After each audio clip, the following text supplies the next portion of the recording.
Então, boa noite, senhoras e senhores. Eu sou o professor Marco Aurélio Casmin e eu serei o mediador dessa edição das conferências do NDR. Eu começo agradecendo a presença de todos os professores, os acadêmicos e os demais participantes e damos início agora à 47ª Conferência do NDR, Núcleo de Desenvolvimento Regional. Vamos prestigiar a apresentação do mestrando Aplednei Savoldi, não sei se essa é a pronúncia correta. Esse trabalho que é orientado pelo professor Knut Western e co-orientado pelo professor Jefferson Staduto.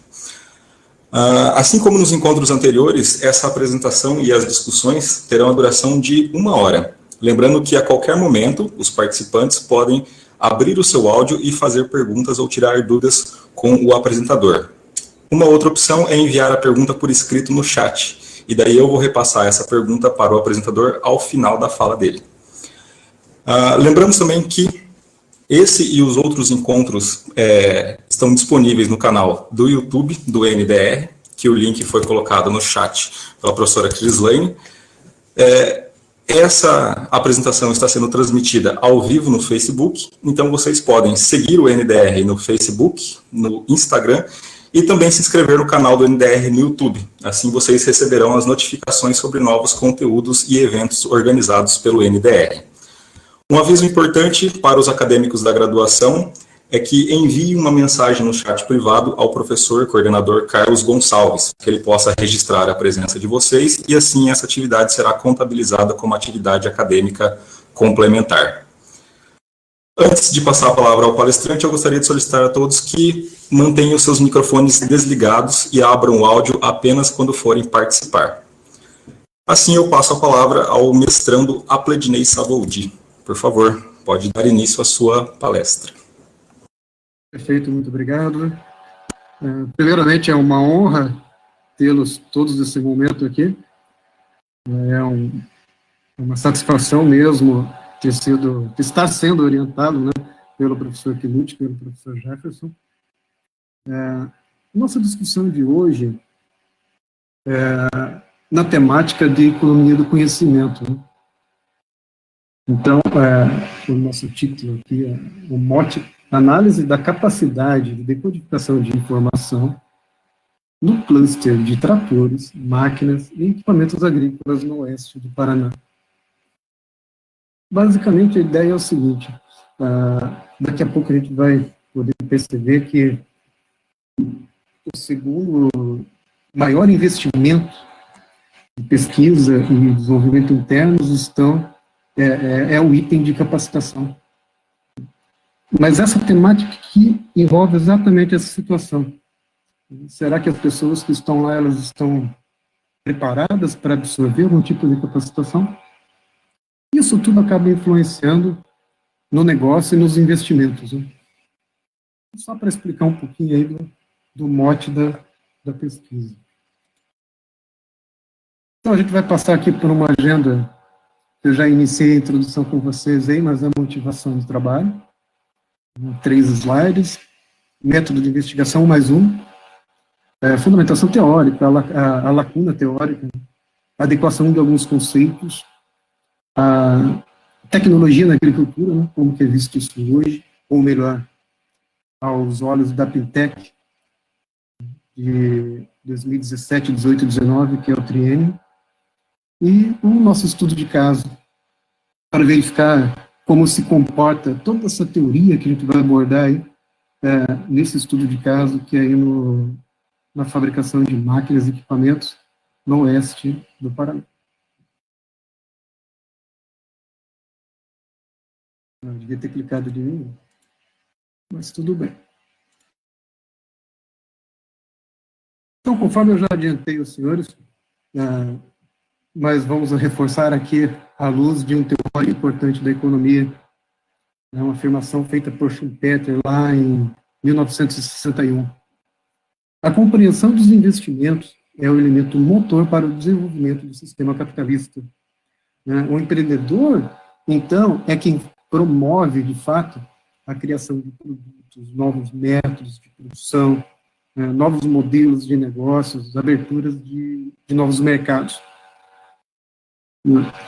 E uma afirmação mais recente de um outro autor, o Liu, ele vem também explicando essas transformações do ambiente do empreendedor schumpeteriano, né? Então, as relações industriais, elas se caracterizam por promover severas transformações aí no modo de uso dos fatores de produção. A cada revolução industrial muda muita coisa, muitas tecnologias vindo. Então, essas tecnologias, elas transformam, o uso dessas tecnologias, né, acabam transformando toda a cadeia de suprimentos, as relações de trabalho, até mesmo a própria forma organizacional, resultando numa ruptura de fato cultural. Isso muda o modo de viver das pessoas, né? É isso que caracteriza uma revolução, né? É uma mudança completa no uso dos fatores e também no comportamento das pessoas. Então, dessa forma, é que ocorre o aumento da produtividade da firma e o crescimento do Estado. Então, vamos dar uma breve passada sobre as revoluções industriais, né, só para ter uma ideia aí do que, de fato, é o ambiente desse empreendedor ao longo da história das revoluções industriais. Tá? O que eu estou falando, o que eu vou falar agora para vocês aqui, está com base nos 3 autores ali logo acima, né, Jan Polska, Schwab e Liu. Então, a primeira revolução industrial, na verdade, foi a que deu início ao capitalismo, né? Porque até então a produção era de subsistência, o escambo, não era em escala industrial, né? Não existia, de fato, esse objetivo de acumulação de capital. Então, em função isso basicamente ocorreu em função do desenvolvimento da mecânica, né, do motor a combustão, do motor a carvão, lá, das locomotivas a vapor, da siderurgia. Então, por consequência, né, o comércio acaba se desenvolvendo, e principalmente pelo suporte ali logístico dos trens e de comunicação por parte dos telégrafos. A segunda revolução industrial está um pouco mais próxima daquilo que a gente conhece como indústria, né? Ela, ao menos da visão contemporânea, ela está lastreada principalmente no uso da energia elétrica, da química, no motor, então, a combustão fóssil, né, e não mais a carvão, que permitiram lá a mecanização de muitos dos processos industriais, e aí sim, né, com a felicidade do Graham Bell, que facilitou demais as comunicações, ele acabou, de fato, construindo esse conceito de capitalismo financeiro. O acúmulo de capital se tornou possível numa escala razoável. A terceira revolução industrial, ela se consolida com a automação e a robótica. O mapeamento do genoma, genética, né, e o surgimento da tecnologia aeroespacial. Isso tudo em conjunto aí com o advento da internet, que é o promotor das comunicações praticamente em tempo real, promove o entendimento da globalização. Bem, eu estou sendo bastante sucinto, é claro que a gente poderia falar muito mais sobre cada uma dessas coisas, mas não é um mote agora, né?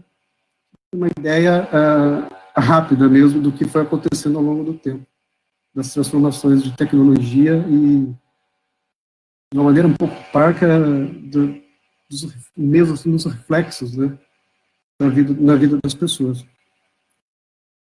O que a gente presencia agora é a quarta revolução industrial. Alguns teóricos ainda se questionam se de fato isso é uma nova fase da terceira, mas pelos estudos que fiz, de fato não se trata de ao menos da minha percepção, não se trata de uma nova fase da terceira revolução industrial, não existe uma quarta revolução industrial, que foi desenvolvida, ou pelo menos houve uma espécie de lançamento dela na Alemanha lá em 2011. Mas, enfim, o que ela nos traz? traz a incorporação da razão filosófica à máquina, né? Ou seja, é a inteligência artificial sendo aplicada, né? É um entendimento quase que humano sendo transferido para a máquina, para tomadas de decisões e construção até de ciência. Então, esse processo, ele permite atingir um nível de qualidade, produtividade e custo como nunca se viu antes, né? Os seus melhores níveis de desempenho histórico, sem dúvida, né? Provocando aí o surgimento de soluções escaláveis, né? Que são soluções. Então, novos tipos de serviços, e você não precisa se preocupar muito com a estrutura física, você consegue aumentar, por exemplo, sei lá, de um cliente para 2 milhões de clientes, né, com um aumento muito pequeno de esforço e investimento de capital. Né? Um grande exemplo disso é o uso da nuvem, né? Não precisa mais comprar servidores e coisas, né, para aumentar uma atividade como um e-commerce ou algum portal que demanda um volume de processamento absurdo. Então, na prática, isso não importa, com o serviço da nuvem, não importa se você está atendendo um cliente ou 1 milhão de clientes, né? A estrutura vai estar lá disponível para você a um custo irrisório. Né? Também, aí surge a economia compartilhada, né? Como a gente vê aí alguns exemplos a gente tem pessoal compartilhando o transporte, né, no Uber, a transformação de produtos em serviços. Esse foi o mote da Microsoft já em 2011, quando lançou o Office 365. Então, você não precisava mais necessariamente comprar uma caixinha com CD. Você ia lá e pagava para usar por alguns anos e pronto. Aquele produto não ia mais ficar obsoleto. Enquanto fosse vigente a sua assinatura, você teria não. Tem, né? É o que a gente usa hoje aqui, ao menos eu. Enquanto eu tenho a minha assinatura vigente, eu uso as versões mais novas, os melhores recursos. Então, essa foi uma passada breve lá, sobre as fases, né, um pouco o que aconteceu. Mas, eu vou falar agora um pouquinho mais rápido aqui sobre as relações, a evolução das relações entre os agentes nesses períodos das revoluções industriais. Então, nas duas primeiras revoluções industriais, esse empreendedor, inovador, naquele entendimento schumpeteriano, ele tinha um papel fundamental para a produção e crescimento econômico, pois os mercados internos, aliás, os mercados internos e externos, eles seriam capazes de absorver o volume que você produzisse, né? Tinha uma abertura muito grande naquele momento, né, com navegações, um monte de coisas. E aí começam a surgir os primeiros clusters, né? Visto que o elevado custo, né, para a instalação de plantas fabris, que naquele tempo eram muito caras, ainda são, né? Mas naquele tempo eu acredito que eram mais custosos. Né? O desafio até para a formação de mão de obra, que naquela época certamente era muito mais difícil do que hoje.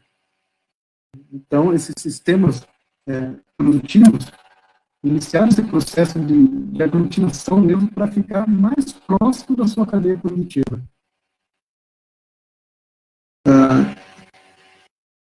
Já nas próximas duas revoluções industriais, a definição de cluster se altera sensivelmente, né? Principalmente aí, em função dos meios de comunicação.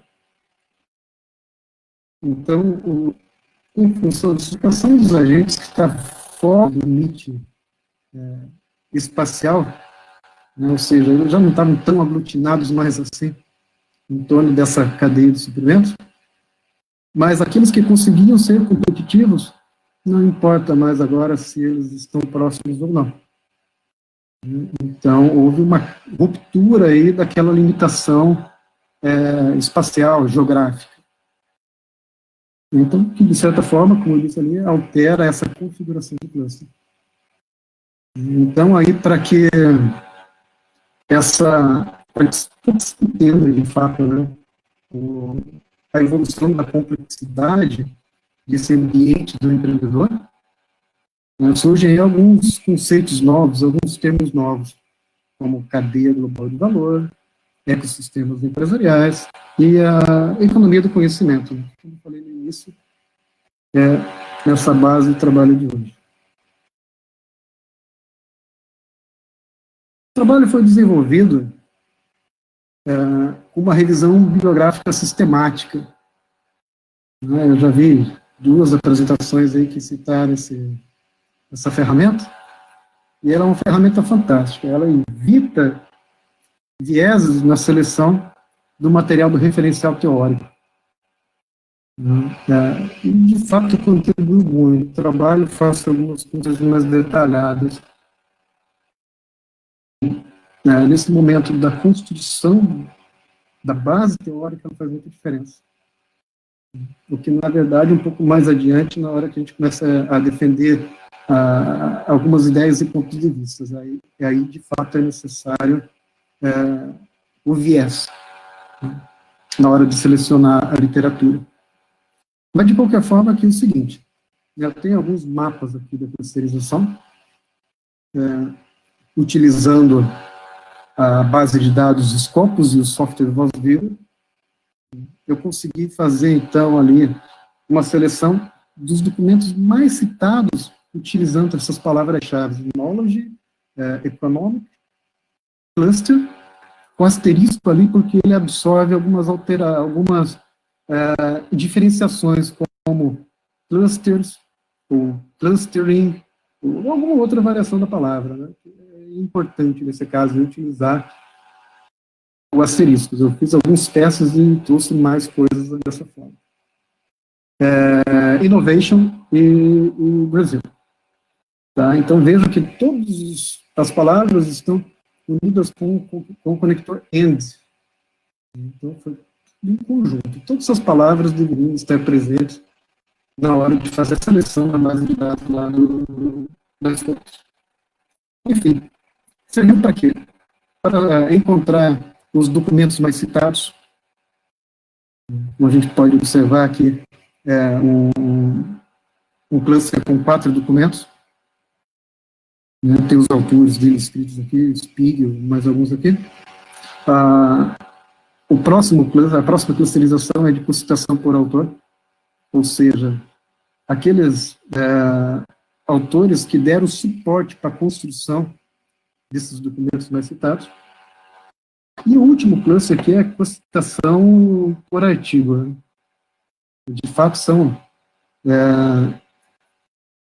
2 clusters aqui que serviram de referência lá, então, para a construção desses 4 primeiros artigos que foram enumerados aqui nesse cluster de citação por documento.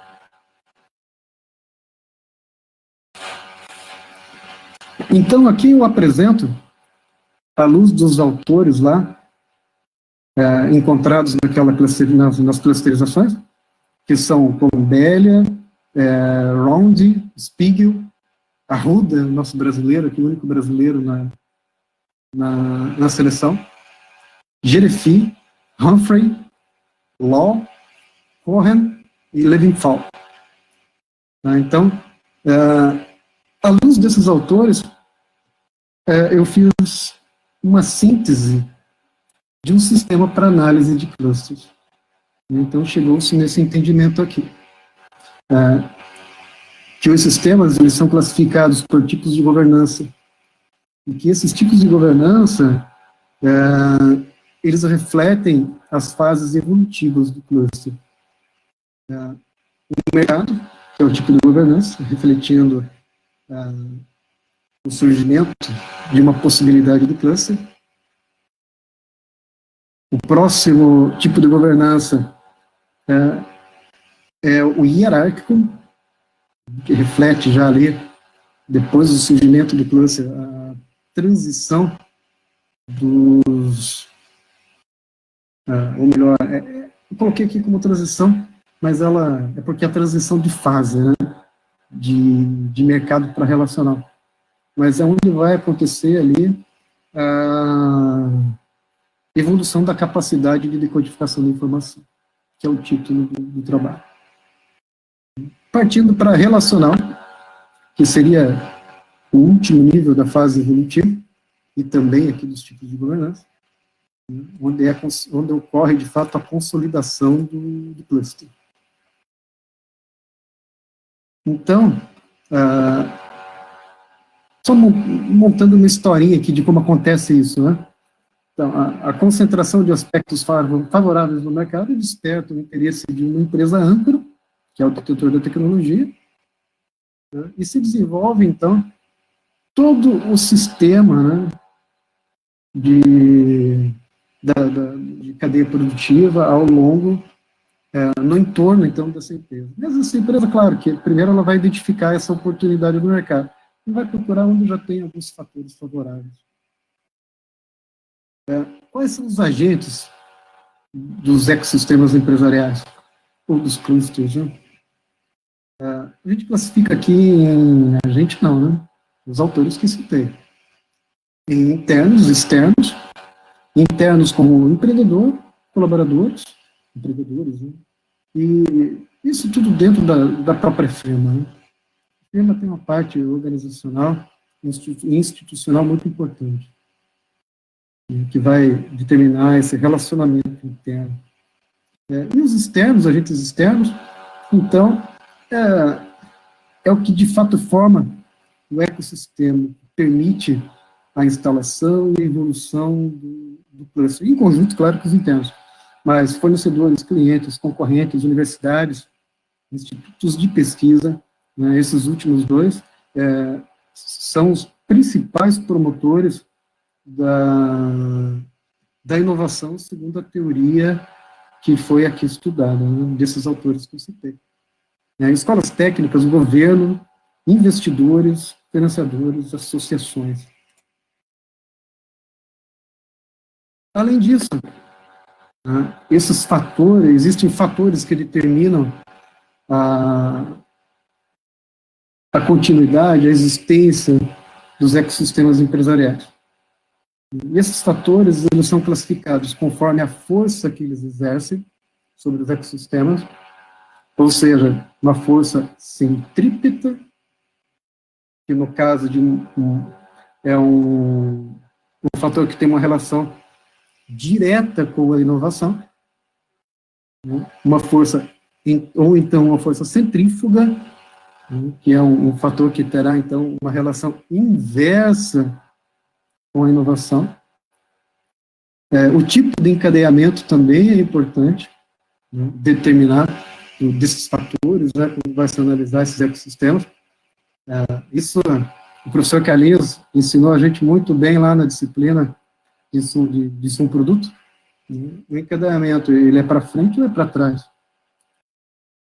Esses fatores, eles fazem parte dos meus insumos ou da minha venda?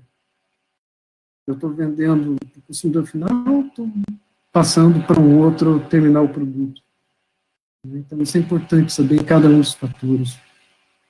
O tipo de relacionamento também é importante, aqui fazendo uma referência direta mesmo à questão ambiental, ou seja, do entorno do cluster.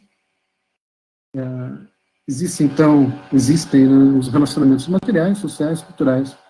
No primeiro caso aqui de materiais, o local acessível, né, que a firma vai se estabelecer, se existe uma política governamental apropriada, né, com normas, leis, impostos, incentivos, ou alguma outra política governamental. Existe universidade nas proximidades, alguma outra infraestrutura disponível, tem alguma condição de mercado favorável, né, que foi isso que eu citei agora há pouco ali atrás, como um dos itens para surgimento do cluster, né, a primeira fase, que era a identificação de algo relevante no mercado para que o cluster surja. Ou então, não, e então, aceleradoras e serviços de suporte. Como um tipo de relacionamento social, redes de relacionamento, confiança, entre as pessoas daquele lugar, a habilidade do trabalhador, né, se existem mentores, acesso a financiamento, né, e ainda os culturais, né, o tipo cultural do relacionamento. A cultura local, como é? As pessoas naquele entorno, elas são mais propensas ao risco? Né? Os empreendedores, eles têm medo da falência? Existe um sentimento de pertencimento àquele ramo, àquela empresa, ou àquela cidade, né? E existem históricos de sucesso naquela região? E esses fatores culturais todos são muito importantes quando você vai analisar o sucesso de um cluster.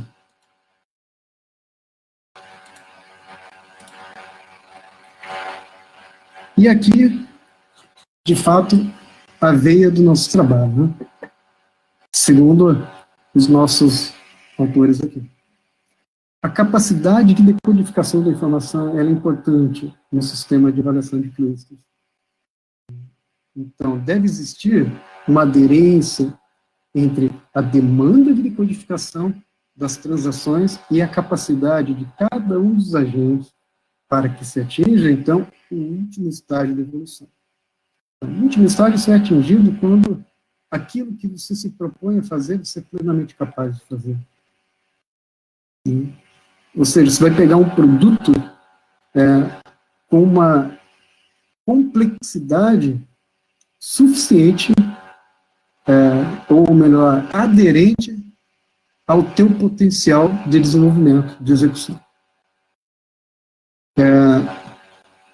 Então, essa simetria, né, essa capacidade de decodificação de informação, ela garante o equilíbrio de poder nas relações, a cooperação e uma redução significativa dos custos de transação, porque, afinal de contas, todos estarão falando a mesma língua. E quando você está num nível muito evoluído, né, às vezes um detalhe que alguém percebeu numa das pontas, um dos agentes percebeu numa das pontas, como eu citei ali atrás, um cliente, um fornecedor, um financiador, qualquer um deles.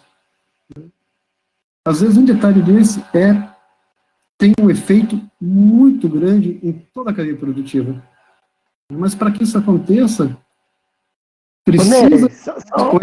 Só para ver se eu estou entendendo, essa capacidade de decodificação, se a gente fizesse um paralelo com a microeconomia, tem a ver com a racionalidade de limites, alguma coisa assim? Não é uma questão de racionalidade, o quê? Limitada? Perdão, professor, racionalidade... Racionalidade limitada dos agentes. Não. Nesse caso, veja, não é uma questão da racionalidade limitada. Não é.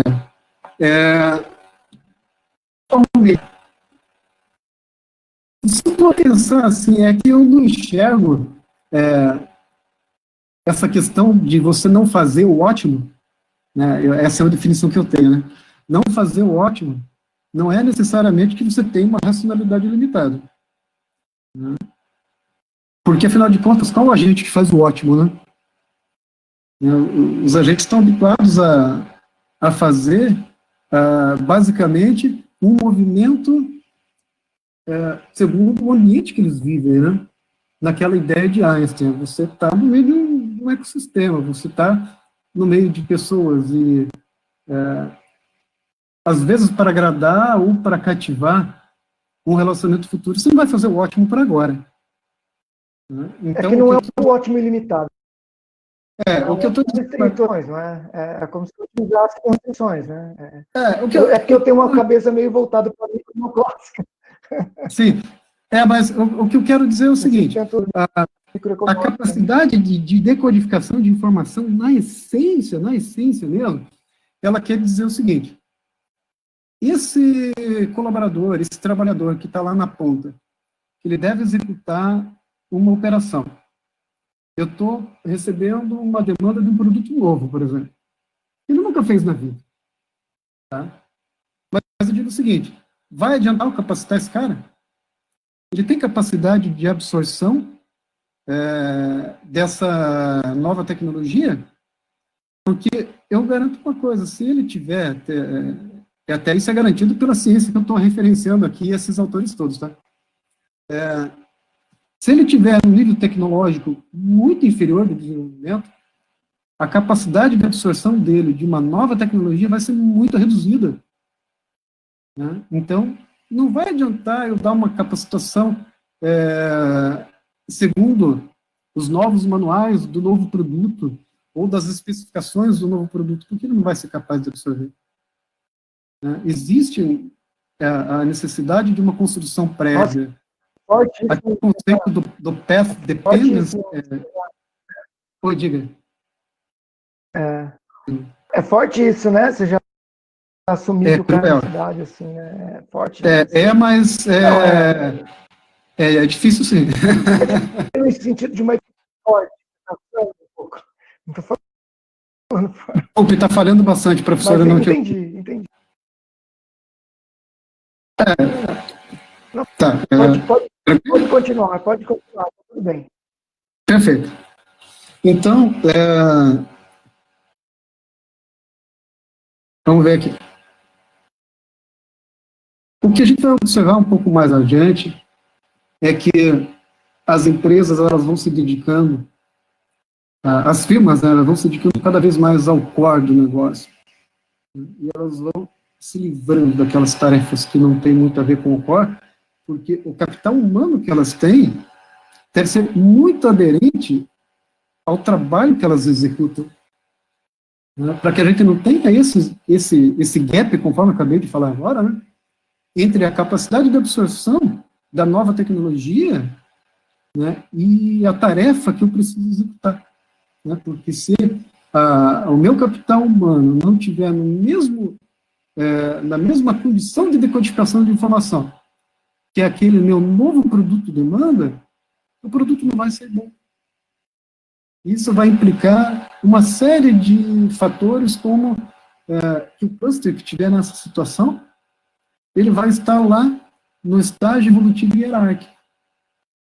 Porque o cliente dele vai precisar desenvolver uma série de mecanismos, né, para verificação, conferência, checagem, porque quando ele olhar para o fornecedor dele, ele não vai acreditar que o fornecedor dele é capaz de desenvolver com plena capacidade, né, no atendimento de todos os requisitos, né, de todas as especificações daquilo que precisa ser executado. Então, os custos de transação se elevam demais. Imagina você tendo que desenvolver uma série de dispositivos de controle. Claro que vai ficar mais caro.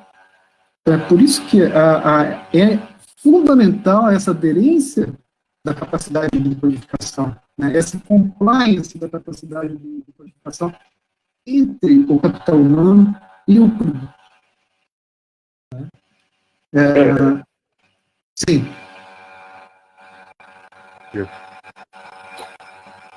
Oi, eu não estou ouvindo. Alguém está perguntando alguma coisa? Perdão, está falhando.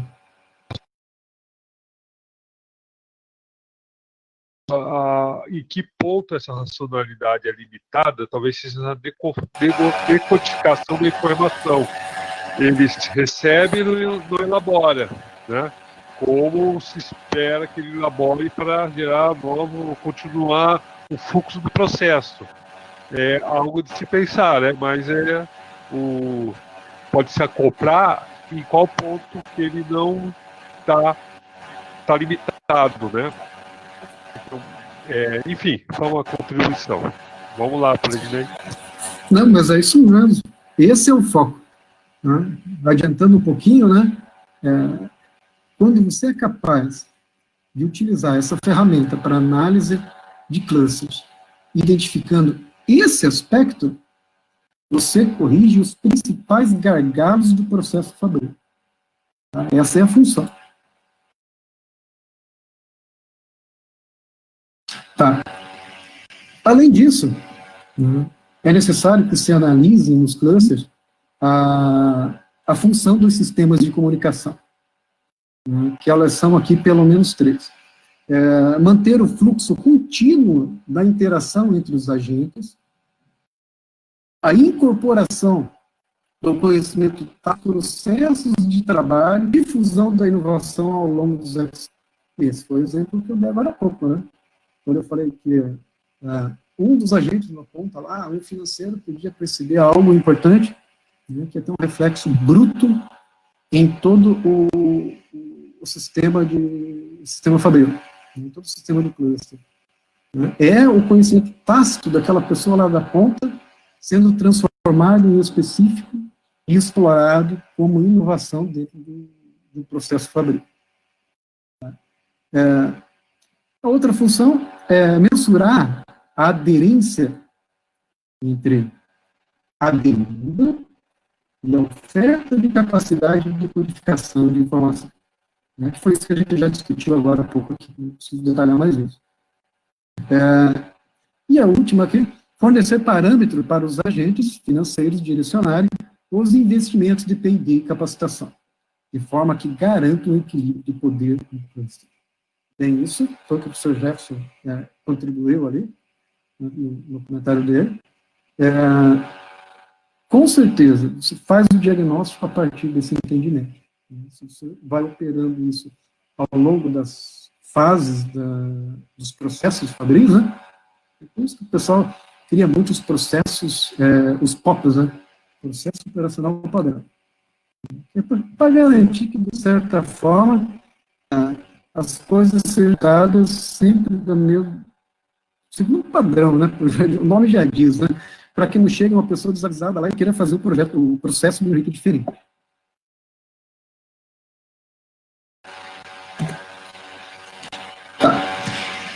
E, segundo os nossos autores aqui, a última coisa importantíssima no sistema de análise de cluster é a mensuração dos resultados desse cluster.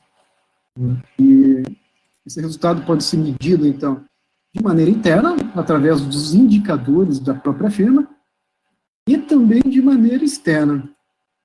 Como a gente falou agora há pouco, o cluster depende do meio, então ele tem que contribuir para o meio também. E essa mensuração se dá aí através da criação de empregos, o crescimento econômico e a redução da pobreza. Observando essa literatura toda, a gente percebe que existe um gapzinho, né? Que apesar da evolução do sistema de análise, apesar de ser evolução toda, né, do sistema de análise de clusters, né, ainda há pouca análise que, de fato, evidencie a própria indústria 4.0, essa transição da terceira para a quarta revolução industrial. Então, o que eu proponho é um novo tipo de governança, é uma nova fase do desenvolvimento do cluster. A gente viu lá no início que a governança ela era equivalente a uma fase evolutiva do cluster. Então, eu proponho aqui a governança 4.0. Então, a gente percebe que o nascimento do cluster ele está certamente no emergir das relações entre os agentes no sistema que o cerca. Né? Então, como entender essa governança 4.0? Vamos ver em que momento ela entra aqui. O investidor começa lá identificando um potencial no mercado, né, que é o primeiro momento que eu identifiquei lá atrás. Essa empresa âncora, ela transfere tecnologia de forma hierárquica, né, que eu dei um exemplo bem claro agora há pouco disso. É aquela empresa que vai monitorar e ter um custo operacional alto, custo de transações alto porque no fabricante. E a próxima fase do desenvolvimento, da evolução do cluster, ocorre, sim, a equalização da capacitação de codificação de informação entre os agentes e a demanda. Né? A gente já falou disso também. E o que a gente não falou é dessa última fase, né, que eu estou propondo agora aqui. O que tem que acontecer de diferente? Tem que ocorrer, sim, uma integração tecnológica, né, e nos mercados internacionais. A gente pode observar nessa literatura toda que cita lá, pelo menos aqui foi muito breve, né? Mas eles não discutem essa questão de integração tecnológica, né, e até um pouco dos mercados internacionais, sim, ela discute sim, mas não integração tecnológica nos mercados internacionais. Né, porque, afinal de contas, eu dei o exemplo da Microsoft, da transformação de um produto em serviço, né, que de fato é um produto escalável, porque quando eles vendiam CDs, precisava fabricar o CD. E agora não. Agora ele vai lá e te vende uma licença, e o que custa para ele? Uma linha no banco de dados? É o que custa para ele. É o que custa para a Microsoft a venda de uma licença, uma licença não, né? De uma permissão de uso do Office 365. Então é isso que eu estou propondo e discutindo aqui nesse momento.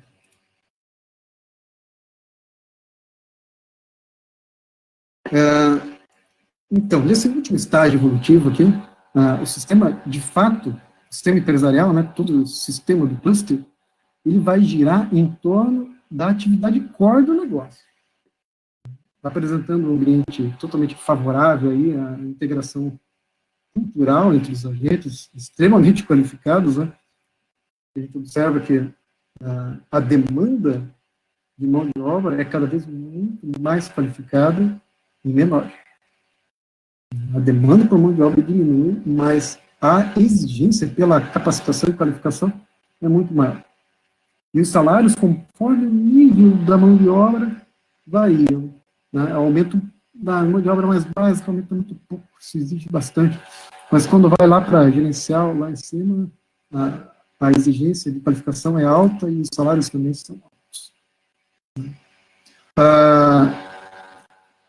O foco, então, nesse core de negócio, vai demandar que as firmas terceirizem as atividades menos relacionadas ao core.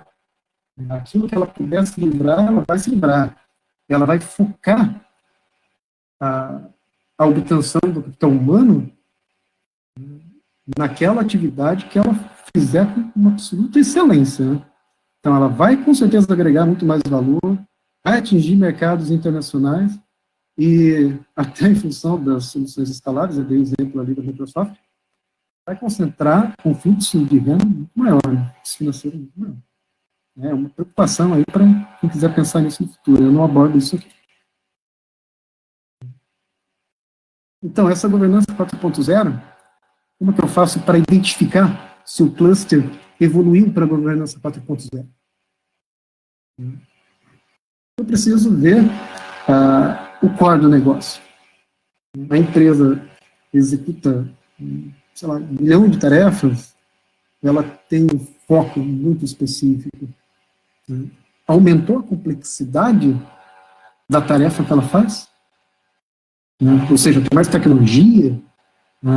Aumentou o nível de encadeamento, né, produtivo, né, porque se você aumenta a terceirização, você vai aumentar o nível de encadeamento produtivo, vai ter mais tarefas intermediárias, mais agentes intermediários aí. Um outro item que deve ser observado é a quebra da barreira física entre os agentes. Na mão de obra mesmo, principalmente na questão do software, estou dando exemplo da Microsoft porque eu fiz uma residência de 1 ano na Microsoft exatamente nesse momento da transição lá em 2011.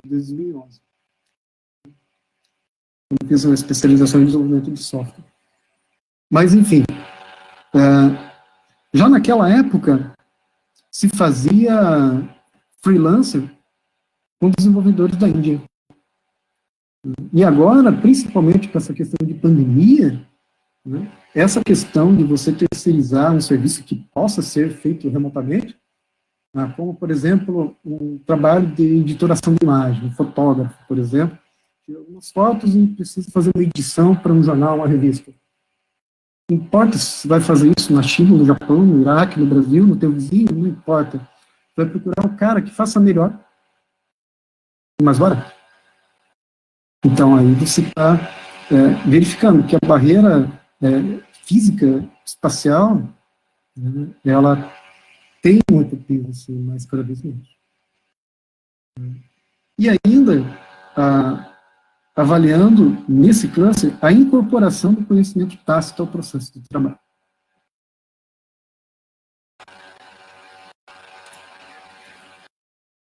Para isso, então, eu percebi que a definição de cluster tínhamos na literatura, até o momento, ela não era suficiente para definir o cluster da governança 4.0. Então, a gente se atreveu aqui a fazer uma sugestão aqui de uma nova definição do cluster. Então, o cluster, esse que evoluiu para, até o momento, né, a última fase de evolução da governança 4.0, ele é um cluster, ou melhor, esse cluster é um aglomerado físico ou virtual de empresas pertencentes ao mesmo setor ou a setores complementares que competem, eles têm que competir, e interagem mutuamente por meio de sistemas de comunicação, buscando mutuamente a equidade da capacidade de decodificação de informação entre os agentes e a aderência dessa capacidade com as necessidades de decodificação das demandas, né, pelo core do negócio. Promovendo, então, a incorporação do conhecimento tácito e a difusão da inovação. Né? O que isso... Oi, diga. Esse conceito, essa definição construída no trabalho, é de vocês, então, essa construção? Esse conceito é de vocês. É um novo conceito que vocês estão propondo para cluster. O que ele traz de novo em relação ao antigo? É a aglomeração física ou virtual. Né? Isso, eu vi ali, né? A pergunta que eu ia fazer é a seguinte, a gente tem um conceito já estabelecido na literatura até de economia regional, de rede, né? Que com a diminuição dos custos de transporte e a facilidade de comunicação, então as redes, as empresas, é o que a gente chama lá, né, quando eu trabalho lá com cadeia global de valor, a gente chama de especialização vertical. Cada empresa vai se especializando numa pequena etapa do processo e o processo de produção vai se disseminando no espaço através de rede. Né? Qual a diferença entre o conceito de rede de produção, que a gente já tem na economia regional, no livro da Roberta Capello já tem algum, e esse novo conceito aí de vocês de cluster? Qual a diferença entre esses conceitos? Eu me atrevo a dizer o seguinte, conforme eu te falei, eu não considerei essa teoria especial porque eu utilizei a busca da bibliografia pelo VozView e ele me deu aqueles autores que eu citei aqui. Né? Mas eu posso dizer assim, a definição necessariamente que traga essa aglomeração virtual é uma coisa nova. Essa rede, Hoje eu estava até conversando com o professor Guilhoto e ele falou que eles estão trabalhando hoje em um produto bastante coisa que tem a ver com o network, que é essa ideia de redes de produção, né? Por isso que eu estou perguntando, para tentar pegar a diferença entre um conceito que vocês construíram e um conceito que já tem, né? Que já existe. Mas eu quero dizer o seguinte, essa rede, ela pode ser física ou virtual. Mas onde está? Eu não encontrei nenhum lugar que dissesse que essa rede é física ou virtual. O entendimento estabelecido até o momento é que, de fato, ela é física. Porque o que a gente está propondo aqui é que ela não precisa ser, desde que ela seja competitiva. E essa parte aqui do compartilhando, passando compete, as empresas elas devem competir. Então, não é porque ela está longe, está longe qualquer um pode estar, né? Agora, ela consegue competir? Então ela tem que competir. Sim. A gente está se aproximando dos 50 minutos de apresentação. Eu queria solicitar que você fosse para as conclusões já, para que a gente possa abrir para mais perguntas. Tá bom, então vamos dar uma aceleradinha aqui. Tá, então essa é o conceito que a gente trouxe aqui.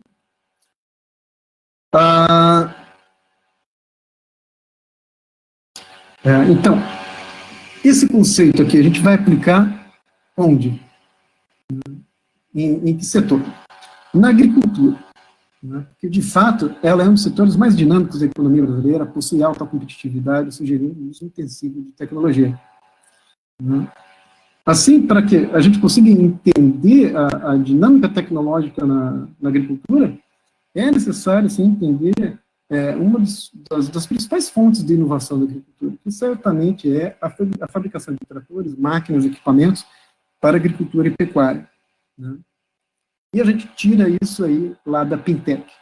Né? Esse é o KNAI 2.3, aliás, do KNAI 2.0, né, o item 2.3. Vamos lá. Perdão, eu saí da apresentação.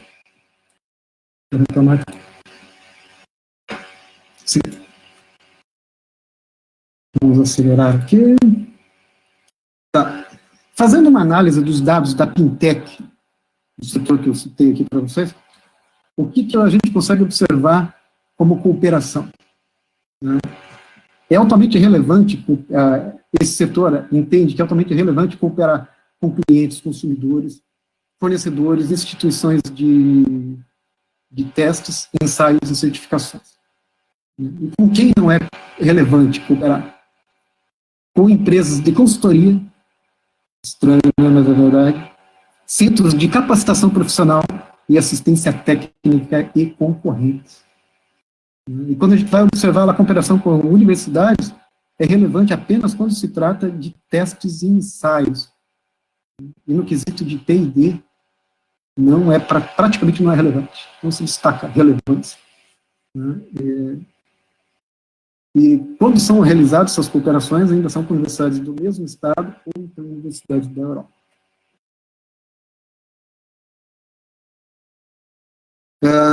Relevância da fonte de informações.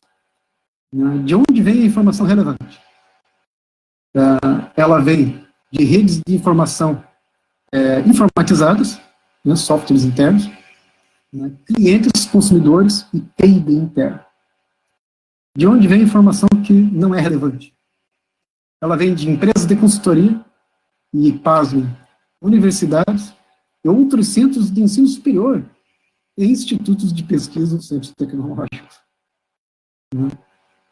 Então, relevância das atividades inovativas. Então, o que é importante você fazer que vai inovar? A aquisição de software, treinamento, aquisição de máquinas e equipamentos. Software justifica porque é de onde vem a coisa importante. Né? Os dados importantes são de lá, pelo menos segundo a Pintec. Treinamento é estranho, porque afinal de contas você não acredita na academia, né? Então você quer treinar para o pessoal ainda assim, mas são dados de lá. A aquisição de máquinas e equipamentos, porque a gente vai ver logo adiante que basicamente a tecnologia que entra no setor é através da aquisição de máquinas e equipamentos. O que não é relevante? As atividades que não são relevantes para a inovação. De fato, então, contratar uma empresa de consultoria não é relevante. Contratar universidades e outros centros de ensino superior, institutos de pesquisa tecnológicos também não são importantes. E quando eu faço, então, eu vi isso para o setor que eu citei, mas eu achei estranho. Poxa, caramba, será que é assim para todo mundo? Eu fui ver lá no setor da eletricidade, que existe uma legislação específica de incentivo à inovação. Esse setor tem que investir 1% ou pagar 3% de multa por não ter investido. Setor de TI, serviço de TI, que a gente pensa, não, muita tecnologia envolvida. Pois é, deu a mesma coisa. Então, essa questão não é só na indústria de máquinas e equipamentos agrícolas. Ô, Pledinei. Sim. Então, eu poderia dizer aí, nessa relevância de atividades inovativas, Perdão, não ouvi. Está falhando. Desliga o teu microfone um pouquinho. Isso. Relevância da atividade inovativa, né? Então, quer dizer assim, que é altamente relevante quem tem capital. É isso. Aquisição de software, treinamento e aquisição de máquinas e equipamentos. Com certeza. E quem tem capital intelectual não é importante, não é tão relevante assim, que seria a parte do conhecimento de consultorias e o conhecimento adquirido dentro da universidade e centros de ensino superior. Ou seja, o capital intelectual é abaixo do capital financeiro? Sabe por quê? É pelo fato de que essa indústria, ela parece estar naquela fase hierárquica, né, que você recebe a tecnologia através do equipamento, você recebe através de um sistema que mas daí você de fora. Mas daí você não está desenvolvendo uma atividade inovativa, você está só se apropriando de uma inovação e sendo usuário dessa inovação, e não desenvolvendo a atividade inovativa. Essa é a realidade do setor de máquinas, equipamentos, eletricidade e serviços de TI no Brasil, segundo a Pintec em 2017. É triste. Eu sabia que ia chocar muita gente. É verdade, gente. Essa é a realidade. E mais adiante aqui a gente vai ver ainda, só para fechar essa ideia, professor, vai ver ainda que eu vou falar aqui do impacto da inovação e dos investimentos, né, que vai ratificar isso tudo que a gente já viu, que é super triste. Né? Então, veja, o impacto da inovação. Né? Para que serve a inovação? Para a melhoria da qualidade do produto, ampliação da manutenção da participação no mercado, ampliação e manutenção da participação no mercado. Né? Então, veja, eles estão preocupados com o mercado e com a qualidade do produto. O que não é relevante? Redução do impacto ambiental e o aspecto ligado à saúde e à segurança. Pledinei, deixa eu te fazer uma interrupção também. Por favor, diga. Nós estamos com 4 minutos para fechar o teu horário, né? Eu não sei quantos mais slides você tem ainda, não sei se você já chegou na parte de... Isso aqui é tudo metodologia, não? Esse aqui eu estou ambientando a minha pesquisa ali, mas... Nem falou do teu método ainda. Mas eu já estou terminando aqui. Vamos lá avançar, então. Aqui eu só estou basicamente com os próximos itens relacionados ao impacto da inovação, tipo de inovação. Vai na tua metodologia, que aí acho que a gente consegue tentar entender o que é o que você vai fazer ali. O investimento, né? E pessoal ocupado aqui. Só vai ratificar isso que a gente conversou até agora sobre essa dificuldade mesmo nesses setores aqui no Brasil.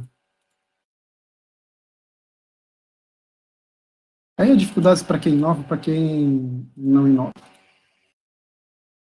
Então é o seguinte, foi feito um estudo pela Caroline Welter, e ela identificou um cluster de produção e fabricação de máquinas, tratores e equipamentos agrícolas, né? Aí no oeste do Paraná, um total de 70 empresas.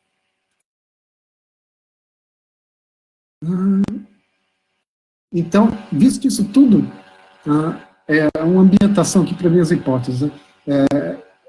A gente preconiza a desconfiança do cliente quanto à capacidade da firma entregar o produto conforme as especificações, em função da baixa capacidade de decodificação de informação presente no cluster, gerando um desequilíbrio do poder nas relações entre os agentes.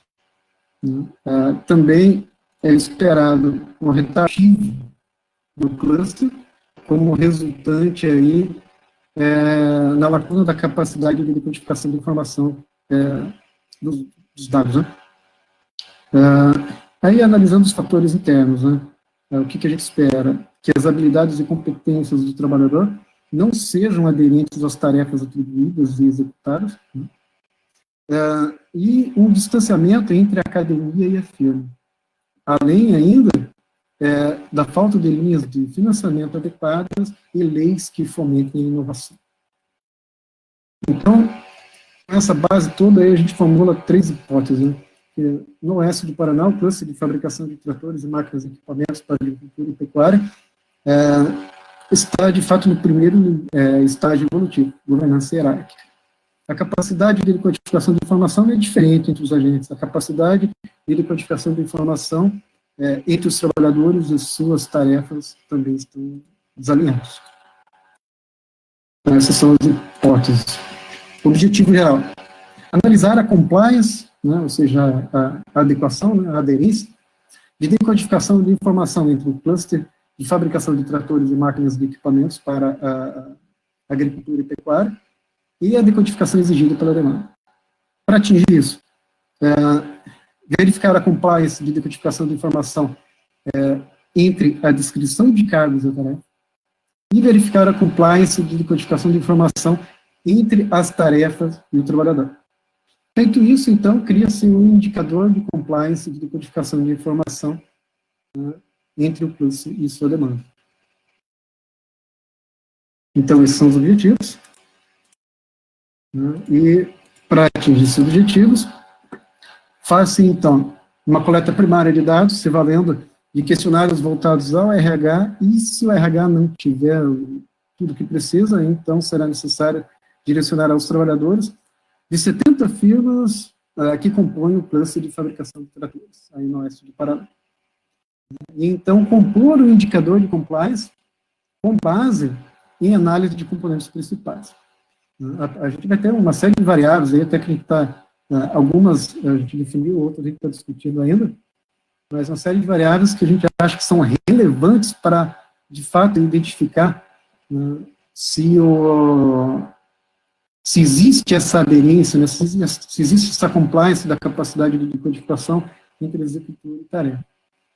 Mas, depois de selecionados eles todos, né, essa análise de componente principal, ela deve ser suficiente para destacar, para ceifar os que não forem importantes, né, e destacar os principais. Aí a gente faz uma composição aí, criando um índicezinho. Aí essa é a metodologia para verificar se aquelas hipóteses lá que a gente fez agora, elas, de fato, vão se confirmar ou negar de alguma forma. Então, era isso, pessoal. Muito obrigado a todos. Tudo bem. Oi, Claudinei, tudo bem? Boa noite. Olá, boa noite. Claudinei, primeira coisa, desliga o microfone seu, porque está dando interferência, não sei, o Luiz falou que você está na Itália. Acho que a internet é melhor que a nossa, então vai ser por conta disso. Tá, mas vamos lá. Bem, deixa eu tentar desligar aqui, só um instante. Só desativar o microfone seu, se você conseguir. Mas tranquilo, ou deixa ligar também, só me ouvindo já está de bom tamanho.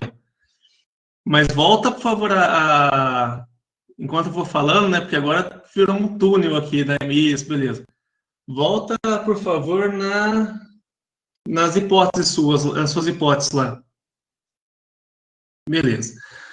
Tá, a minha dúvida é a seguinte, eu vi que você colocou, desde o começo da apresentação sua, você foi fazendo uma contextualização em relação ao tema que você vai trabalhar. Em algum momento você acabou chocando os que estão participando, né, com os seus dados e tal. Na verdade, a função, né, do pesquisador não é chocar ninguém, é mostrar resultados. Mas vamos lá. Eu não encontrei até agora o seu problema de pesquisa. Eu vi que você tem suas hipóteses, você tem seus objetivos, você traça bem rapidamente a metodologia, mas você não tem um problema de pesquisa para você responder de fato. Pelo menos eu não percebi isso, tá? Se você tiver, eu gostaria de saber qual é. E outra coisa importante também é que tudo isso que você falou até agora, se você não tiver um problema de pesquisa bem definido, não passa de uma compilação de informações né, do tema em si e tal, que é muito válido, mas não consegue ir para uma dissertação, para você concluir, para chegar num resultado. Isso por si só não te ajuda muito. Você tem um problema de pesquisa? Qual que é?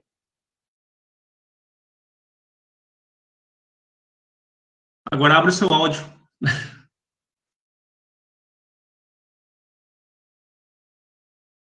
Agora vai. Eu estava falando sozinho. Então oi, vai lá, manda lá. Não, está ouvindo agora? Oi? Falou? Sim, tá ouvindo? Então tá bom.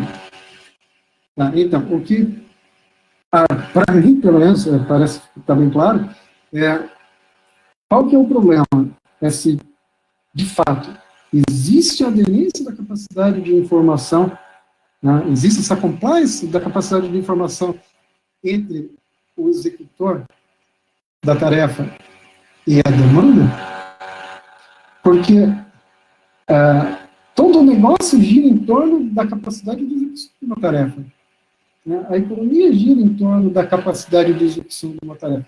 Se você não é capaz de executar, não tem negócio. Se não tem negócio, não tem fluxo financeiro, não tem dinheiro, não tem nada. Né? Então, para mim, esse é o problema. Né? Esse é o problema. A capacidade de codificação de informação. Oi, vou tentar ajudar o Claudinei.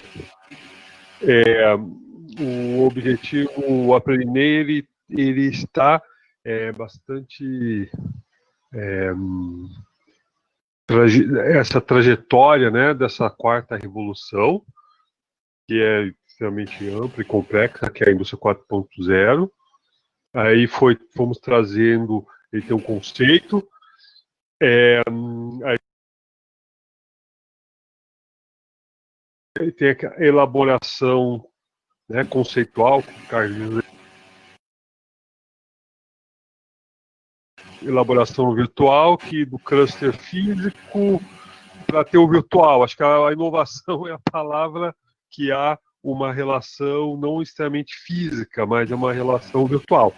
Aí fomos fazer para um objeto. O objeto vamos então para um cluster. Já sabemos que tem um cluster aqui, que até já foi estudado, que é o de máquina de equipamento. Mas a gente não quer ver extra-firma, quer ver intra-firma, então dentro da firma. Eu vou estar dentro da firma.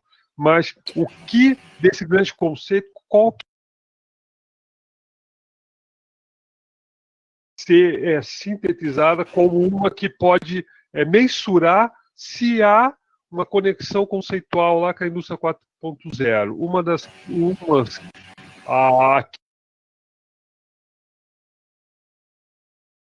que é de comunicação entre os agentes dentro de uma linha de produção, né? Que às vezes o sujeito está dentro de uma linha de produção, a comunicação interna ela não ocorre dentro da estrutura hierárquica entre as mudanças de um turno em relação ao outro turno, né? Então, aí você tem vários níveis de complexidade maior do laborador, até do equipamento ao operador. Então você tem a ideia do fluxo, né? Então essa seria um dos objetivos.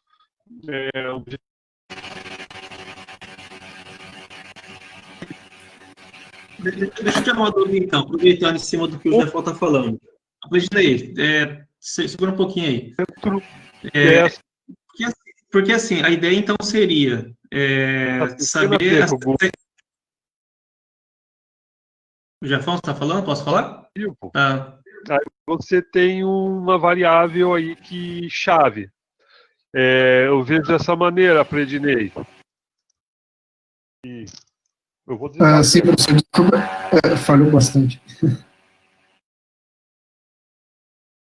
Tá, deixa eu aproveitar então. Porque assim, da forma como o Jeff está falando... Deixa eu só pedir uma coisa pro Ney. Ô Ney, quando o Jefão ou o Flávio estiver falando, fecha o seu microfone, senão a gente não consegue entender. É melhor. Beleza, vamos lá. Porque assim, no final das contas, a impressão que está me passando é tentar entender ou encontrar, sei lá, uma possível falha na comunicação que há entre aquilo que é colocado desde a gerência até quem vai executar a atividade, sei lá, alguma coisa nesse sentido. É isso? O trabalho parte disso?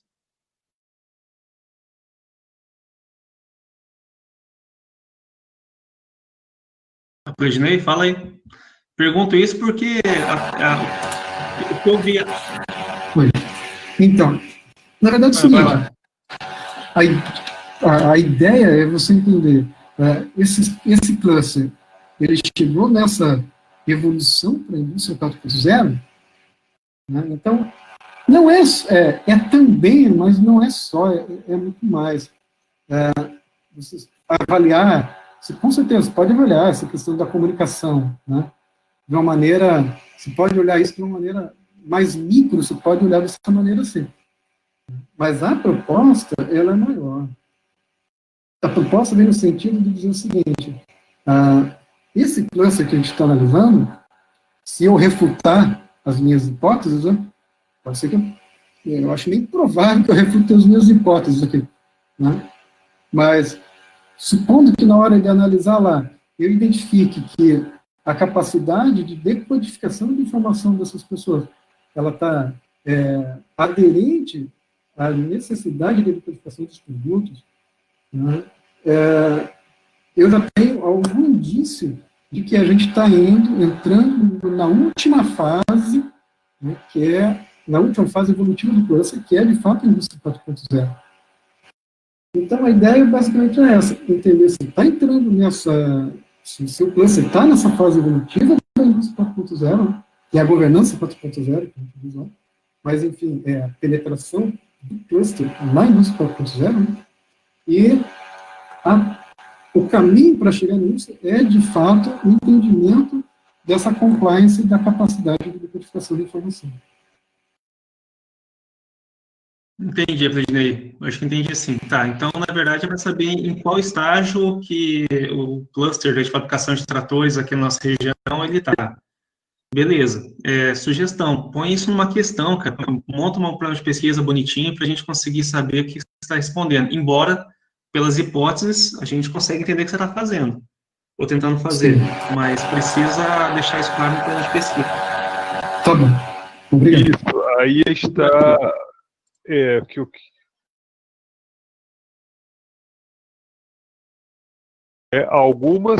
alguns indicadores chaves, né? Que você pode sair do campo da abstração e ir no campo da mensuração, né, empírica, para poder ter essa resposta qualquer.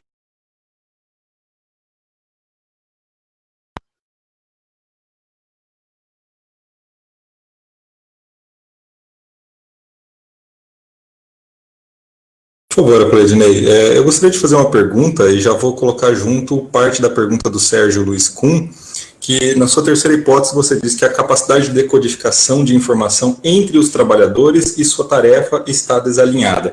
Na sua parte metodológica você fala que você vai mensurar isso pelos fatores principais. E aqui você fala sobre características do desenvolvimento das atividades do trabalhador. Então, a pergunta do Sérgio Kuhn é se o seu trabalho aborda as NRs, então as normas regulamentadoras de segurança do trabalhador na operação de máquinas pesadas e ambientes perigosos associados a esse capital físico, maquinário, tecnológico, mas que a legislação impõe um padrão de comportamento. Como que isso é abordado e como que isso interfere na sua metodologia, visto que você vai querer mensurar diferenças nesse comportamento dos trabalhadores entre as 70 empresas?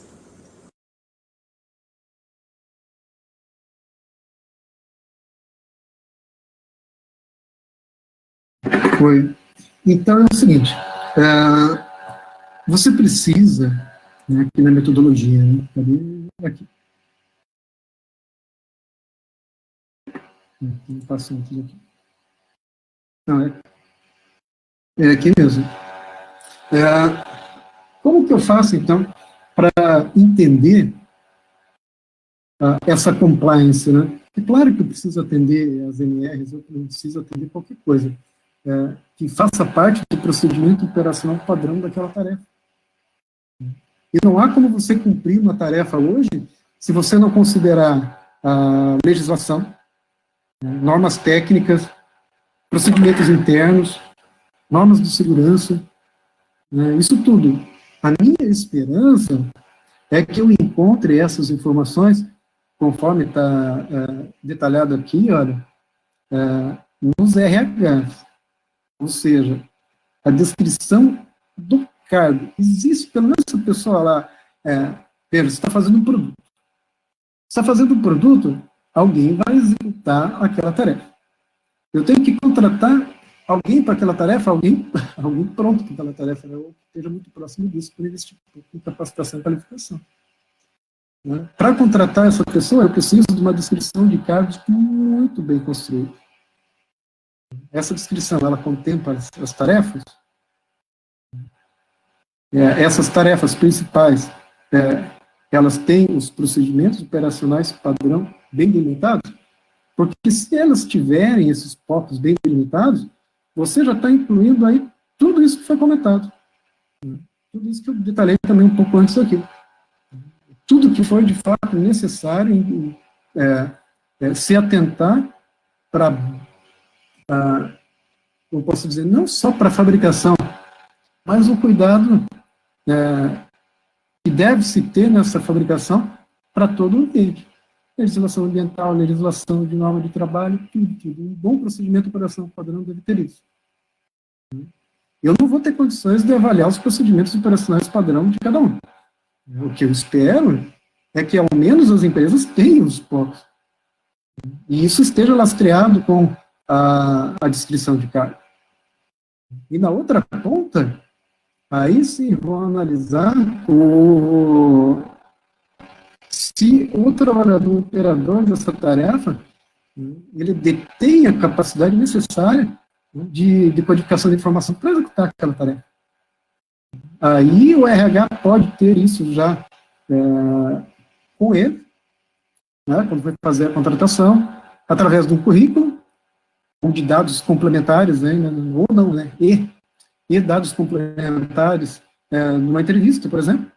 Agora, se não tiver, eu vou precisar trabalhar diretamente com os trabalhadores, aí vai me dar uma mão de obra bem diferente. Mas a minha expectativa inicial é que, primeiro, é fabricante. Os fabricantes normalmente têm uma estrutura de RH razoavelmente organizada. Então, a minha expectativa é, de fato, encontrar esses dados das inscrições de cargos e do conhecimento dos trabalhadores do RH, mas 70 empresas.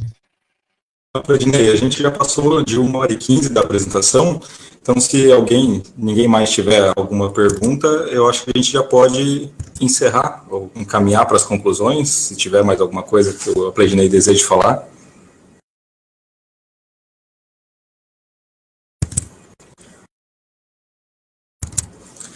Bom, sem nem mais uma pergunta, eu encerro essa edição, né, a 47ª edição da conferência do NDR. Eu agradeço a presença de todos, a gente chegou a ter mais de 63 web espectadores, certo? E eu já deixo o convite para a próxima edição do NDR com o professor Dr. Jandir Lima, que vai ter o tema A Ciência Regional na UniOeste de Toledo, aí mostrando um pouco da nossa história e como nos evoluímos, né, com esses professores que nos instruem, né, também sou prata da casa, e daí para ele mostrar como a gente chegou aqui a ser um pós-graduação referência em desenvolvimento regional em si.